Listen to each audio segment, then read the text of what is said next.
مولاي صل وسلم دائما أبدا على حبيب. What is Hajj?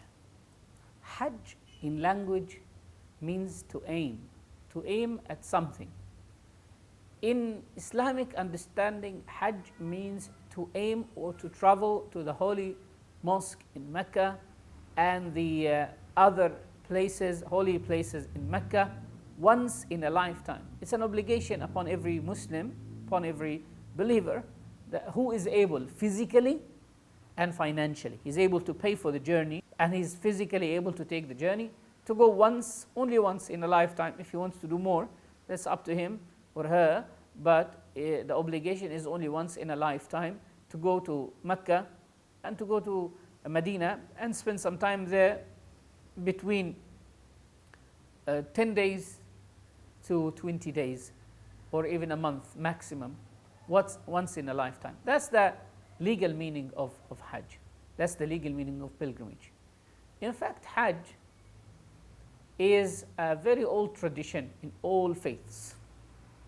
Christians do a form of pilgrimage to the holy places, whether that could be the birthplace of Jesus Christ, Jerusalem, or even to the Vatican, to the holy places of Christian tradition.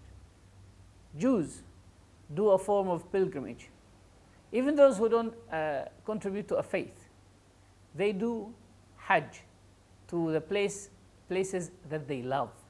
If you love a specific place, you would take the journey and you would save the money to go to that place.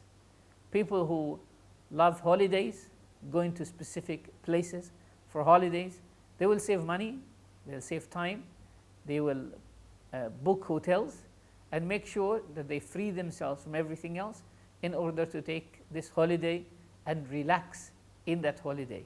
They cut themselves from everything and they go to a place where no one knows them. Celebrities, people who are well known, they will take time of life and go to a place where no one knows them to relax.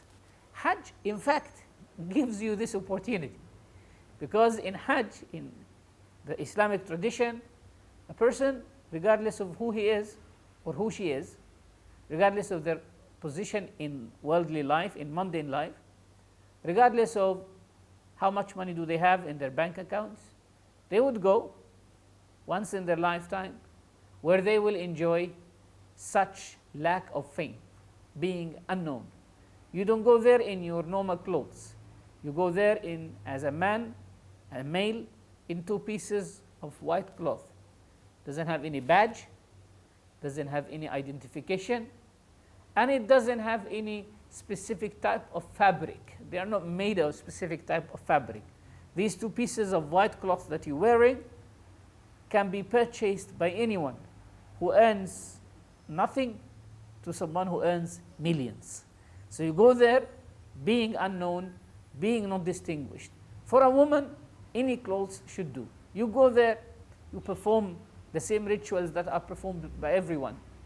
It shows you, as a human being, that faith can accommodate us, that God can accommodate us, that God is what brings us together, brings people of the East and the West, people of the North and the South, people who speak Arabic, English, French, German, Spanish, Malay, Tamil, Urdu, any language of the world.